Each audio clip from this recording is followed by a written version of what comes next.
সমস্ত আমালকে কোরআন ইশারায় বলবে তোমরা চুপ থাকবে, আজকে যা করার আমি করব। যখন মুনকার আর নাকির আসবে তো কোরআন দূরের থেকে তাদেরকে ইশারায় বুঝাবে যে আওয়াজ করবে না, যা তোমাদের প্রয়োজন আমার কাছে জিজ্ঞাসা করবে,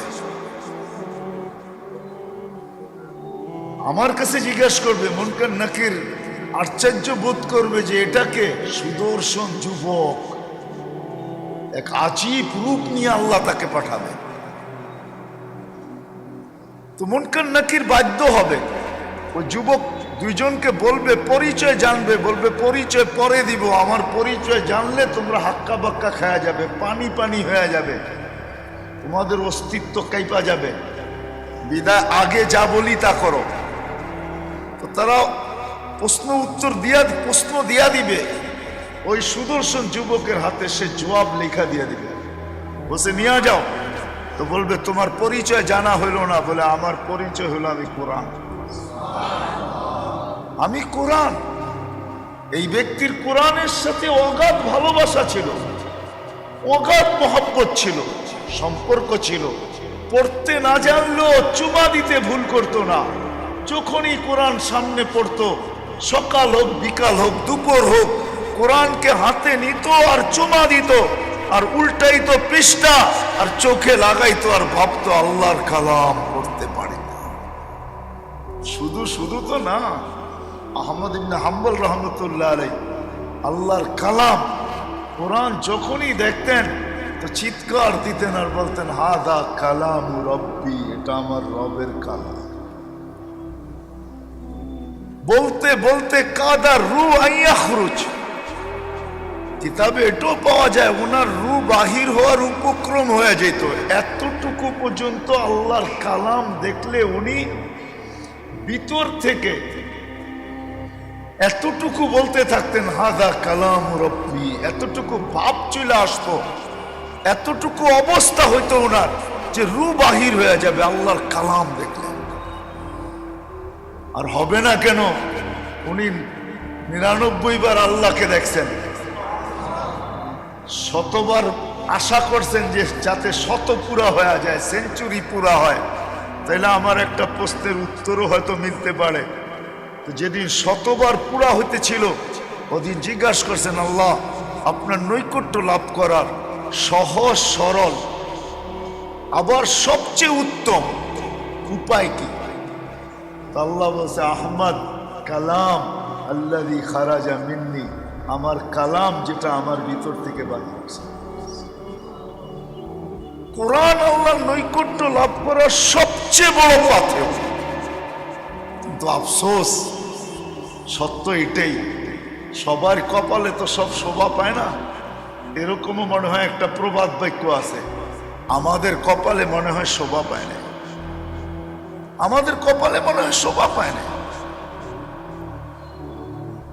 হায় হায়, কোরআনের নাম শুই না, কোরআন ওই কালাম, ওই কালাম, ওই কালাম বোঝা যায় আল্লাহ। যেমন আল্লাহর কোনো ইবতেদা নাই, শুরু নাই, শেষ নাই, আমাদের এই কোরআনেরও শুরু নাই, শেষ নাই। মনে হয় বুঝে আসে নাই, শুরু নাই শেষ নাই, কেন এটা আল্লাহর ভিতর থেকে বাহির হয়েছে। এই জন্য তো আল্লাহ সূরা ইয়াসিন সৃষ্টির 1000 বছর আগে পড়ছেন, সমগ্র সৃষ্টির 1000 বছর আগে। আমরা তো জানিই না। যেমন আমাদের ভিতরে রু আছে, কোরআনের হার্ট হইল সূরা ইয়াসিন, রু হইল সূরা ইয়াসিন। দিল, আমাদের ভিতরে যেরকম দিল আছে, হার্ট আছে, কোরআনের হার্ট হইল সূরা ইয়াসিন। যদিও ভুলা যাব এই জন্য বলতেছি, আসছিল কিন্তু একটা বসন্ত, এক বসন্ত দুনিয়ার জন্য প্রতি বৎসর আসে, ঠিক না? রেলি নারায়ণগঞ্জ বাহির হয়, ঠিক না? কি আরেকটা বসন্ত কিন্তু চলতেছে, যেটা আখেরাতের বসন্ত। রমজান কিন্তু আখেরাতের বসন্ত। কিসের বসন্ত? কি মনে হয় বুঝাইতে পারতেছি না আপনাদেরকে। কিসের বসন্ত? আখেরাতের বসন্ত। আখেরাতের ঋতু। দুনিয়ার বসন্ত শুধু প্রভাব ফেলে শুধু ওয়েদারের উপরে, প্রকৃতির উপরে প্রভাব ফেলে, আমাদের জীবনের উপরে কোনো প্রভাব ফেলে না। কিন্তু এই আখেরাতের বসন্ত, রমজান বসন্ত প্রত্যেক মানুষের জীবনের উপরে প্রভাব ফেলে। এটা এমন বসন্ত, এমন বসন্ত, অবর্ণনীয় বসন্ত। রমজান বসন্ত ছিল, এখনো চলতেছে বসন্ত। আখেরাতের বসন্ত এটা, আখেরাতের মৌসুম, আখেরাতের ঋতু, আখেরাতের বসন্ত রমজান। কিন্তু কয়জন এটাকে গ্রহণ করলো বলেন? একটা উদাহরণ দিয়ে আগে যেতেছি। এই যে এখান দিয়ে নামাজ হইতে থাকে, রিক্সা ভ্যান যাইতে থাকে, ঠিক না? কি বলেন? আমি কিন্তু ফতুয়া দিতেছি না, ওলামা একরাম এটাকে ফতুয়া না মনে করে বুঝানোর জন্য বলতেছি। এই রিক্সাওয়ালা, ভ্যানওয়ালা, অটোওয়ালা, দিন মজদুর, এই দোকানদার সবাই যদি রমজানে শুধু রমজান মাসটা নামাজ পড়তো, শুধু রমজান মাসটা, তাহলে এক মাসে কয় মাসের পড়া হইতো? এক মাসে কয় মাস হইতো? এক মাসে 70 মাস, ঠিক না? রমজানে 70 গুণ বাড়ে না? এক মাসে কয় মাস? 70 মাস হইতো, ঠিক না? এক মাস 70 মাস। সত্য তো না? সত্য না? এক মাস 70 মাস। আচ্ছা, ওইটা বাদই দিলেন, 70 মাস বাদ দিলেন। ফরজ তো 70 গুণ হয়, ঠিক না? কি বলেন? এক মাসে কত ফরজ? না, এক মাসে বা অন্য মাসে এক মাসে কত ফরজ? আপনি যদি বেতের ধরেন, বেতের সহ যদি ধরেন, এক মাসে, মাস 31-এই ধরলাম, 30-এই ধরলাম, ঠিক না? 30-এই ধরলাম, 6 ওয়াক্ত ডেলি, তো 150 ওয়াক্ত নামাজ হয়। কত? 6 কি 6 কত হয়? 180। 30 দিন মাস আর 6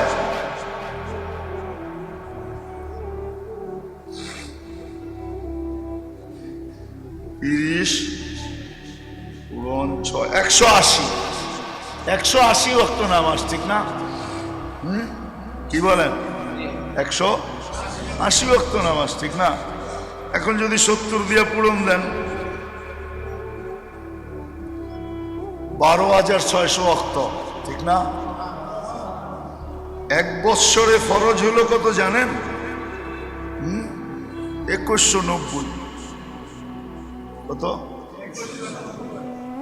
6 ওয়াক্ত ধরলে 2190, আর এখানে হয় 12,000।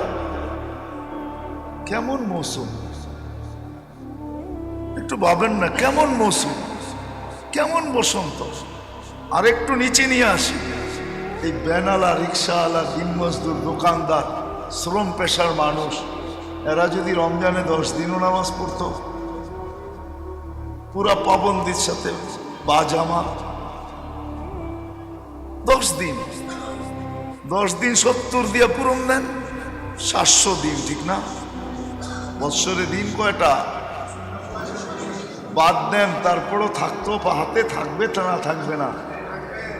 যদি মারা যাওয়ার পরে আল্লাহ জিজ্ঞাসা করে নামাজ, তো যুক্তি তো, আপনি নামাজের কথা জিজ্ঞাসা করেন। রমজানে তো টানা 10 দিন পড়ছিলাম, শুনছিলাম একদিন নাকি 70 দিন, ওই হিসাবে তো আমার 700 দিন হয়। বৎসর তো ছিল 365 দিন, ওটা বাদ দিয়া দেওয়ার পরে মনে হয় আমি কিছু আপনার কাছে পাওনা হব, হিসাবে তো গরমিল হইতেছে না। বলার সুযোগ ছিল না? ছিল না। আমরাও যারা নামাজি, মসজিদে আসি, আমরা যারা দিনদার, আমরা যারা দায়িত্ববান, আমরাও এদেরকে এইভাবে লজিকলি হাতে ধরে বুঝাই না। যদি বুঝাইতাম তাইলে 100-র ভিতরে 10 জন হইলেও মসজিদে আসতো। আমরাও কিন্তু বুঝাই নেই, আমরা বেঁচে যেতে পারবো না, আপনার আমিও বাঁচবো না, কিন্তু আপনি আর আমিও দড়া খাবো। শুধু নিজের গাড়টি বড় করছেন, নিজের গাড়টি বড় করছি। আর এই যে লোকগুলা সারা দিন রাত্র 24 ঘন্টা এই রাস্তা, লোকালয়ে লোকে লোকারণ্য থাকে, আসা যাওয়া 24 ঘন্টা এখান দিয়ে চলতে থাকে। আমরা দাঁড় করায় এদেরকে এতটুকু বুঝাই নাই যে সারা বৎসর তুই সুযোগ পাস না, মাইনা নিলাম, কিন্তু এই যে রমজান তুই 10 দিন শুধু পড়, 10টা দিন, ফতোয়া হিসাবে না, একটা যুক্তিতর্ক হিসাবে। আল্লাহ গ্রহণ যদি করে ফেলে, আমার মনে হয় আল্লাহ গ্রহণ করবে, নাইলে আল্লাহ 70 গুণ বাড়াইলেন কেন? নফলকে ফরজ করলেন কেন? অথচ সারা জীবনের নফল দিয়া, সারা জগতের নফল দিয়া এক ফরজের সমান হয় না।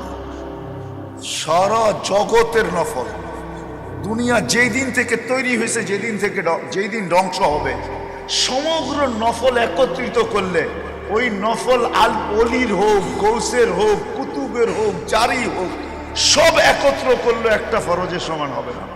অথচ রমজানে আল্লাহ নফলকে কি বানাইতেছে? ফরজ। কেন?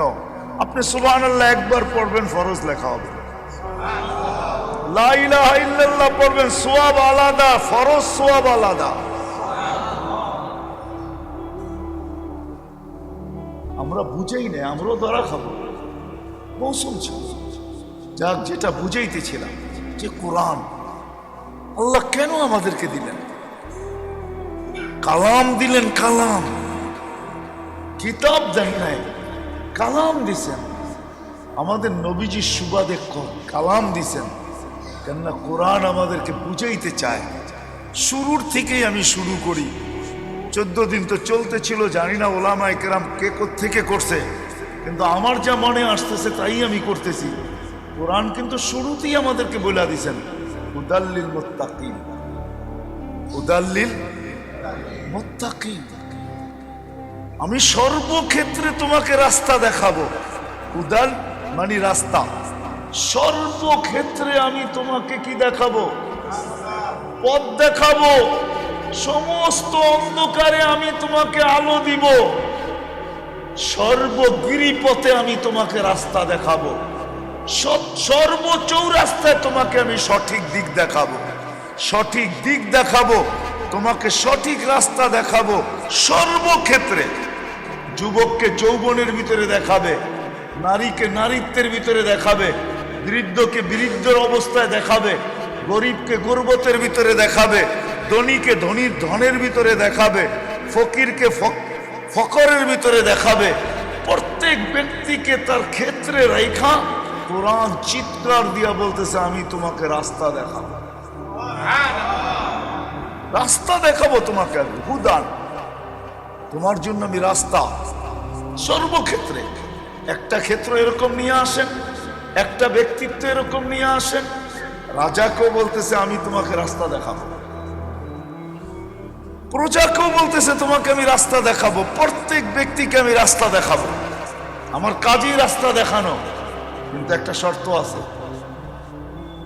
একটা শর্ত আছে। আমি তোমাকে রাস্তা দেখাবো, শর্ত আছে।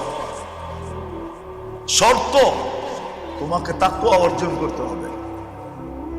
তুমি যদি তাকওয়া অর্জন করতে পারো, অনেক জায়গায় এখানেও আছে, নারায়ণগঞ্জে অনেক মার্কেট আছে যেখানে যাওয়ার পরে কি হয়, নেটওয়ার্ক থাকে না। কি মোবাইলের আছে না নাই? কি ওইখানে ঢুকলে মোবাইল নষ্ট হয়ে যায়, কি ফ্রিকুয়েন্সি পায় না, ঠিক না? নেটওয়ার্কের পাওয়ার ওই পর্যন্ত পৌঁছে না, দুর্বল হয়ে যায়, ঠিক না?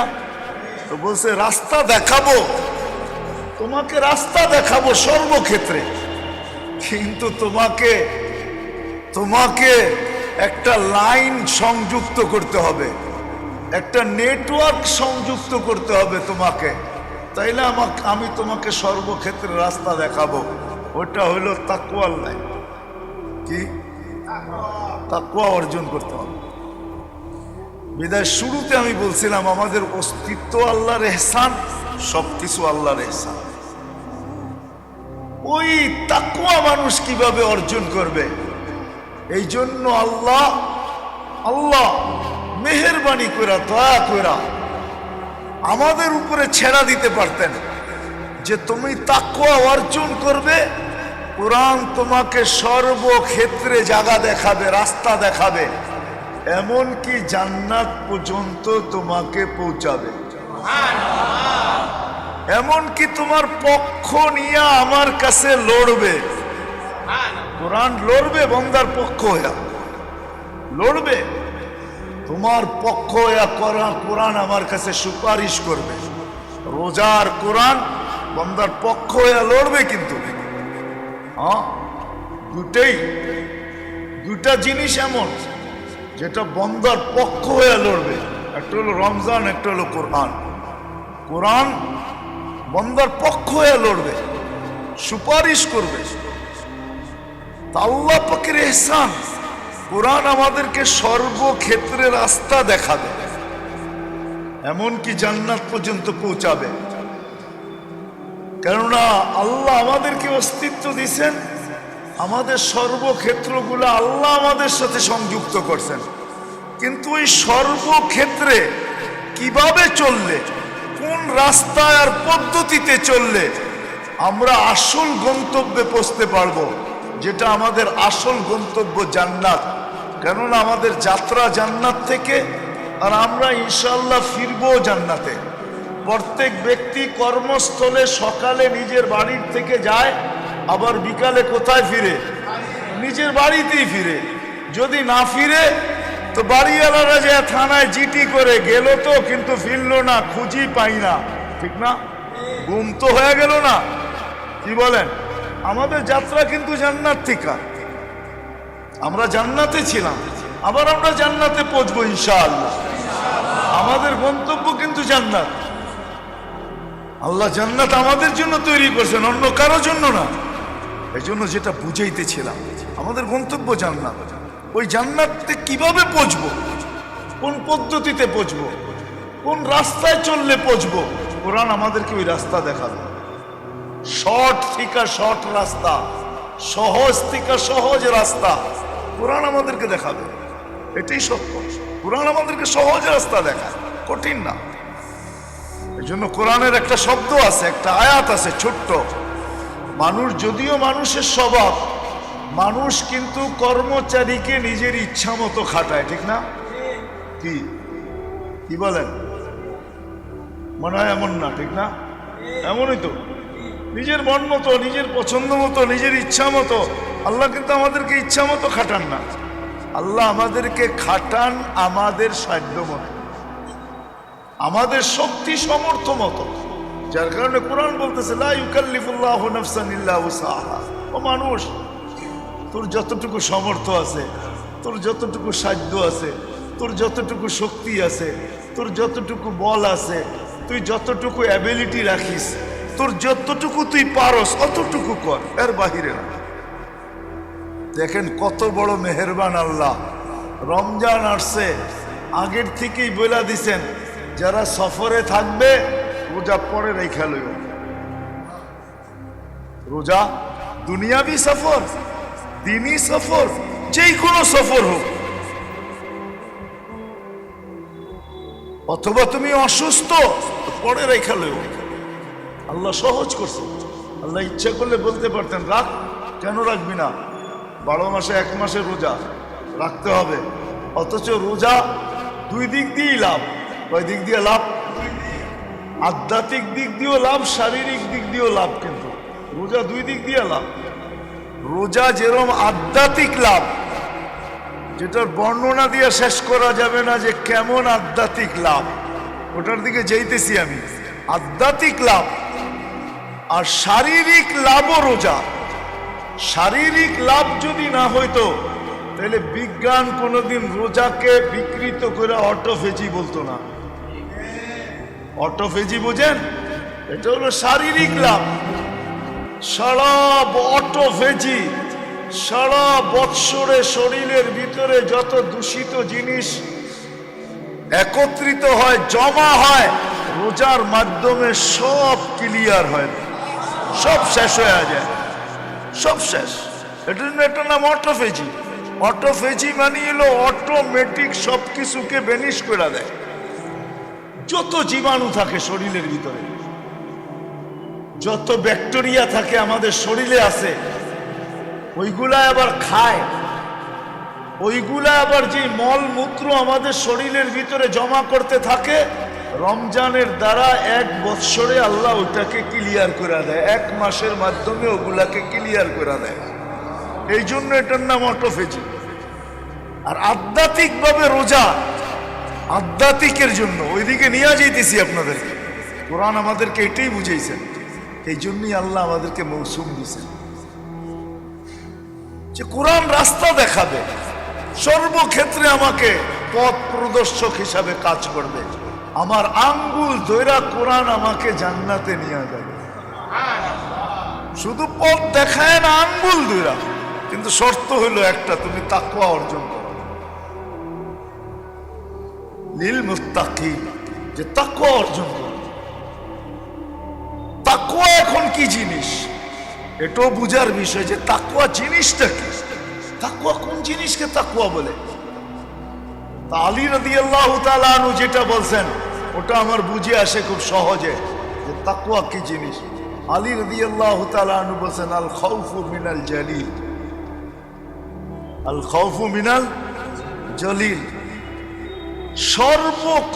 সর্বকর্মে, সর্বকর্মে, সকল কর্মে, সর্বত্র, যেইখানে আমি থাকি না কেন, যাই কিছু আমি করি না কেন, সদা সর্বদা মনে এই অবস্থা তৈরি করা যে আল্লাহ কিন্তু আমাকে দেখে, আল্লাহ কিন্তু আমাকে, আল্লাহ কিন্তু আমাকে দেখে।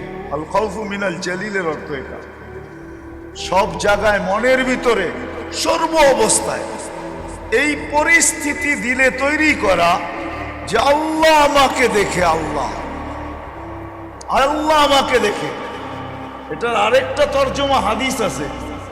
ওমর রাদিয়াল্লাহু তাআলা পরীক্ষা করতেছিলেন এক রাখালকে, যে বকরি বিক্রি কর, বকরি বিক্রি কর, এটার মালিক তো আমি না। মালিক তুই না হলে কি হবে, তুই তো রাখাল, তোর মালিক তো এইখানে নাই, মালিক তো তোকে দেখে না, বিক্রি কর, অসুবিধা কি, কেউ তো দেখে না। তো রাখাল চিৎকার দিয়া বলতেছে, ফাইন আল্লাহ, তুমি বলতেছো ঠিক আছে, তাহলে আল্লাহ কোথায়?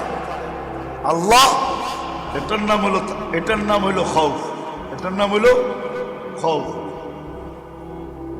কিন্তু ইব্রাহিম ইবনে আদম রহমতুল্লাহ আলাইহি আরেকটা তর্জমা সুন্দর করছেন। কোন যুবক জিজ্ঞাসা করছে, আমার গুনাহ করতে মনে চায়, ওই জায়গায় কর যেই জায়গায় আল্লাহ দেখে না, এটার নাম হইল আল খৌফ। ওই জায়গায় যায় কর যেই জায়গায়, ইব্রাহিম আল্লাহ দেখে না এরকম কোন জায়গায় তো নাই, তাহলে গুনাহ করিস না, গুনাহ। এটার নাম হলো খৌফ, এটার নাম হলো খৌফ, খৌফ, খৌফ মিনাল জালিল ওয়াল আমালু বিত-তানজিল। সর্বকর্মে, সর্বকদমে বাবা উচিত যে যেটা করতেছি বা যেই পা বাড়াইতেছি এটা আল্লাহ আল্লাহর রসুলের হুকুম মতো কিনা, আল্লাহ আল্লাহর রসুলের। আরে মনে হয় বুঝতেছেন না, যেই পাওই উঠাই, কদমেই উঠাই, যেই কাজেই করি, আমার বাবা উচিত আল্লাহ আল্লাহর রসুলের হুকুম মতো। আমি যে দেখতেছি আল্লাহ আল্লাহ রসুলের হুকুম মতো দেখতেছি কিনা, এটার নাম হলো আমলু বিত-তানজিল, এটার নাম হলো আমল বিত-তানজিল। যা আল্লাহ আল্লাহ রসুল নিয়ে আসছেন ওটার উপরে আমল করা। চতুর্থ হলো চতুর্থ, চতুর্থ, চতুর্থ যে জিনিস। 3 নম্বর যেটা ইস্তিদাদ লিয়াউমির রাহিল, ওটা হলো ওই হাদিস, ইদা আসবাহতা ফালা তানতাযিরিল মাসা, সদা সর্বদা মউতের জন্য প্রস্তুত হয়ে অপেক্ষা করা। ইস্তেদাদ লিয়াউমির রাহিল, যে কোনো মুহূর্তে আসুক লাব্বাইক বলে আলিঙ্গন করা যায়। আর চতুর্থ হলো রেজা বিল কালিল, যা আল্লাহ দিল, যা মিলল ওটার উপরে আলহামদুলিল্লাহ বলল, যা দিল যা মিলল এটার উপরে। এটার নাম হলো তাকওয়া। এখন এটা আসবে কি করে? আসবে কি করে? এটার জন্য 5টা পরিবেশ লাগবে। কয়টা? 5টা। ওই 5 পরিবেশ আল্লাহ রমজানের ভিতরে নিয়ে আসছেন। এই জন্যই রোজার ফল আল্লাহ বলছেন লাআল্লাকুম তাত্তাকুন, রোজা তোমাদেরকে দিছি যেন তোমরা মুত্তাকি হইতে পারো। কেননা তাকওয়া যতক্ষণ পর্যন্ত না আসবে কোরআন তোমাকে সর্বক্ষেত্রে রাস্তা দেখাবে না। আর কোরআনের রাস্তার মতো যদি তুমি অনুসারী না হও তাইলে কোরআন তোমাকে আঙ্গুল ধইরা জান্নাতে ঢুকাবে না। ওই 5 জিনিস ক্ষেত্র আল্লাহ নিয়ে আসছেন, মৌসুম নিয়ে আসছেন, পরিবেশ বানায়া দিছেন। 1 নম্বর কম খাওয়া। কম খাওয়া দ্বারা তাকওয়া আসে। কম খাওয়া দ্বারা কি? রমজানে খাওয়া কম হয়, ঠিক না? রমজানে খাওয়া না না কম হয়। আপনি খাইতেছেন কিন্তু 24 ঘন্টা আপনি ইফতার থেকে সেহরি পর্যন্ত খান, ঠিক না? এরপরে তো খান না। যা খাইছেন এটাকে ওয়েট করেন, সারা বৎসর 24 ঘন্টা যা খাইতেন আগে ওটার তুলনায় অনেক কম খান। এই জন্য কম খায়। আপনি বলতেছেন বেশি খাইতেছেন, আপনি তো রোজা খোলার সময় মনে করতেছেন যে প্লেটটা সহ খায়া ফেলাই তাড়াতাড়ি, ঠিক না? কি বলেন? এমন ভাবেন না, কিন্তু রমজানে ওর আসলেই খাওয়া কম হয়। কিল্লাতুত তোয়াম, তাকওয়া আসার জন্য। দ্বিতীয়, রমজানে ঘুম কম হয়। কিল্লাতুন নাওম, তাকওয়া আসে ঘুম কম হইলে। ঘুম কম কি? ঘুম কম। তৃতীয়, রমজানে ইবাদত বেশি হয়, ঠিক না? কিছু না হইলেও তো 20 রাকাত তারাবি বেশি, ঠিক না? হ্যাঁ, যদিও আমরা জানি না তারাবিতে কি পাবো। জানেন তারাবিতে কি পাবেন? হ্যাঁ, প্রত্যেক সেজদায় 1500 নেকি পাওয়া যাবে। 20 রাকাতে 60,000 নেকি। 20 রাকাত কমপ্লিট হইতে দেরি, জান্নাতে একটা বাড়ি কমপ্লিট হইতে দেরি হবে না। কি দিয়া বানাইছে? টিনের বাড়ি, ঠিক না? হ্যাঁ, ইটের বাড়ি, ইট দিয়া বানাইছে। কি দিয়া? সোনার উপর ইট দিয়া বানাইছে একটা বাড়ি। কমপ্লিট হইতে দেরি 20 রাকাত, জান্নাতে একটা গাছ লাগতে দেরি হবে না। ফলের গাছ 100 বছর গোড়া কন্টিনিউ চালাইলো, তার পরিধি অতিক্রম করা যাবে না। কমসে কম রমজানে ইবাদত বেশি হয়, ঠিক না? যেটা তাকওয়া আসে। কি আসে?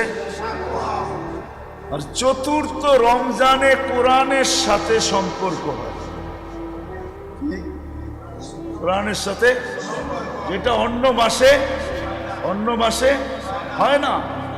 অন্য মাসে হয় না, অন্য মাসে হয় না।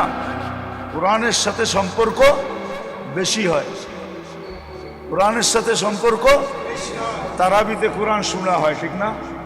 এটা কি অন্য মাসে হয়? হ্যাঁ, এটা হলো তাকওয়া আসার লাইন।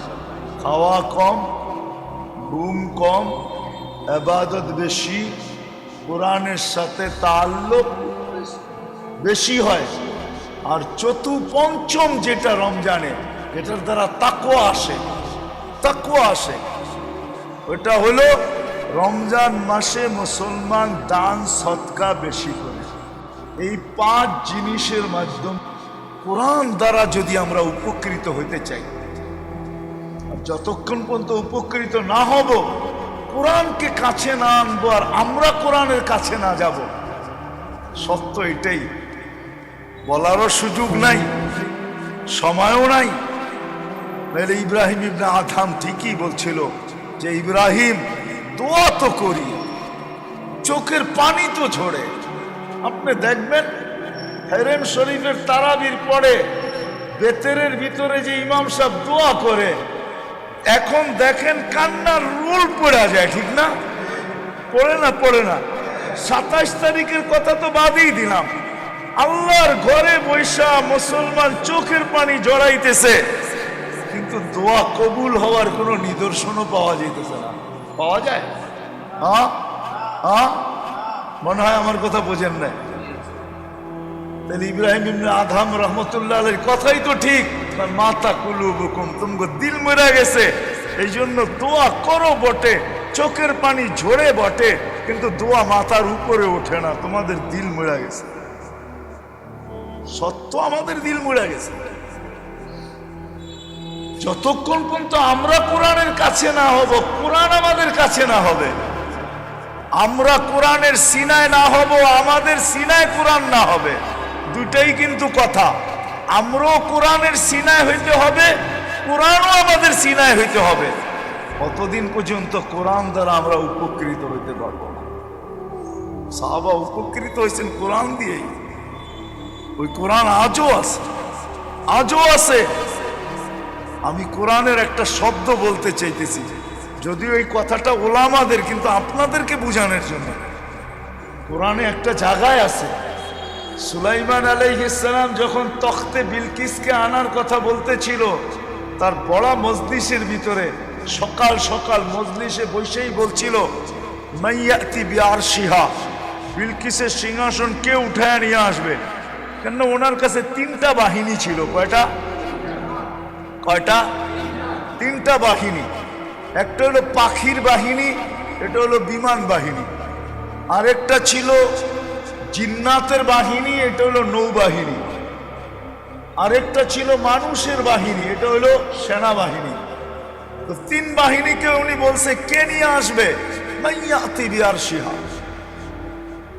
তো ইফরিতুম মিনাল জিন, সে বাহিনীর ভিতরে সবচেয়ে সুপার বাহিনী, জমিনি মখলুকের ভিতরে সবচেয়ে বেশি পাওয়ারফুল।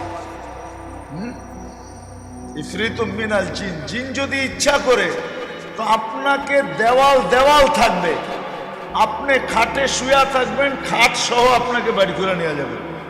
আল্লাহ ওদেরকে এরকম শক্তি দিছে। এটা আলাদা ফোন, আপনার আলাদা পড়াইতে হবে আপনাকে আমার। তো বলছে আমি নিয়ে আসব, কিন্তু কয় ঘন্টা? 3 ঘন্টা লাগবে। কেন সুলাইমান আলাইহিস সালাম হইলেন বাইতুল মুকাদ্দাসে, আর সবার রানী বিলকিস হইলেন ইয়ামানের মাআরেবে। আমি 4 বার গেছি ওইখানে, এখনো সিংহাসনের খুঁটিগুলো রাখা আছে। বলতেছি তো আমার চোখের সামনে ভাসতেছে। আমি 4 বার গেছি তো, চোখে দেখা। আর যেখানে ও ইবাদত করত 365 দিন, সূর্যের পূজা করত, 65টা কামরা ছিল, 365টা, ওটাও এখনো রাখা আছে। 2-4টা কামরা একটু এলোমেলো হয়েছে, বাকি বেশিরভাগই রাখা আছে, ওরকমই রাখা আছে জাদুঘর হিসাবে।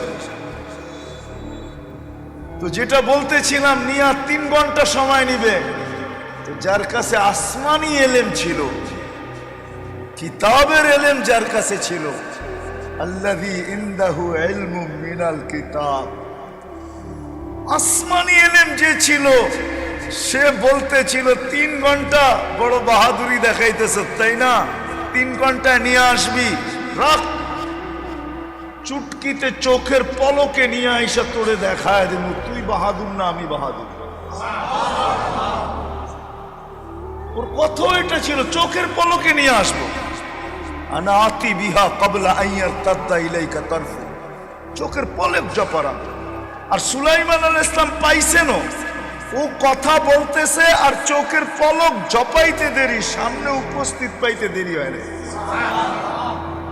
কিন্তু যখন বিলকিস আসছে, সুলাইমান আলাইহিস সালাম জিজ্ঞাসা করছে, তোমার আরশ কি এরকম? তো বিলকিসও ভাবতে পারে না যে এটা আরশ উঠায় আনবে কি করে। আরশ, এত বড় আরশ, এত দূর, আমারই আসতে মাস লাগা গেছে, এটা আনবে কি করে? ওয়ালাহা আরশুন আযীম, কিন্তু তাকায় দেখে হুবাহু, তো ওটাই, কিন্তু সন্দেহ। এই জন্য বলতেছে কান্না হু হু, মনে হয় এটা ওইটা, মনে হয়। তা আল্লাহ তো আমাদেরকে কালাম দিছিলেন।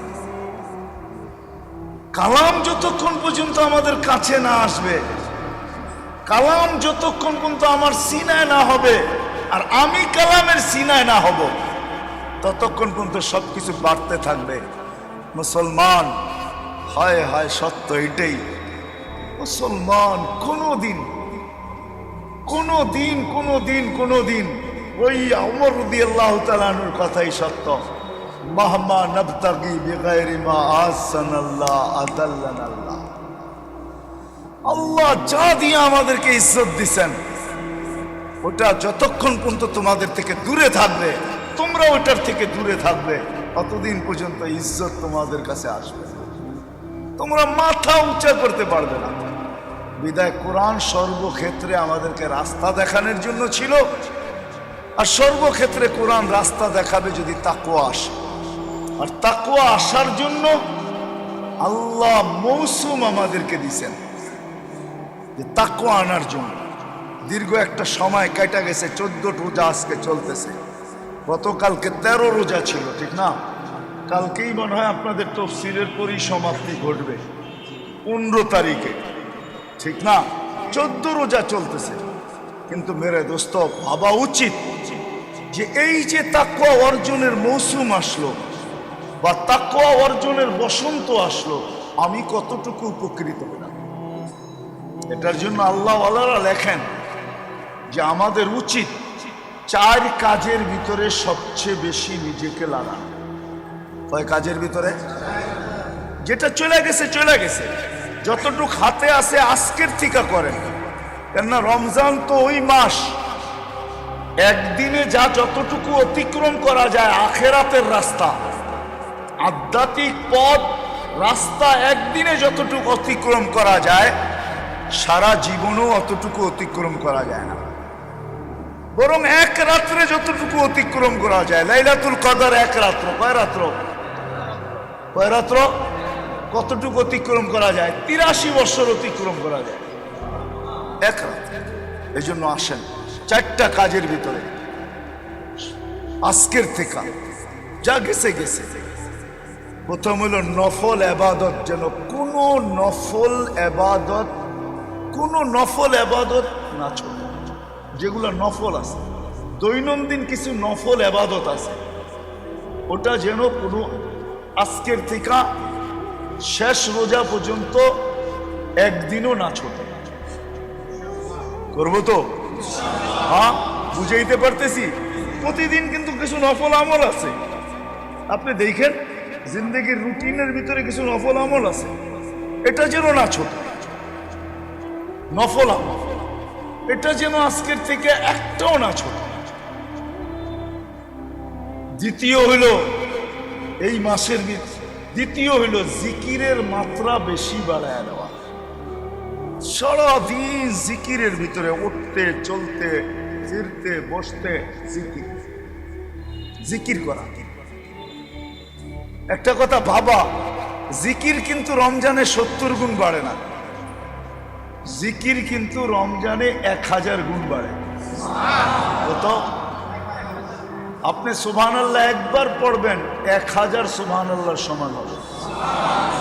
লা ইলাহা ইল্লাল্লাহ একবার পড়বেন, হ্যাঁ, লা ইলাহা ইল্লাল্লাহ একবার পড়বেন,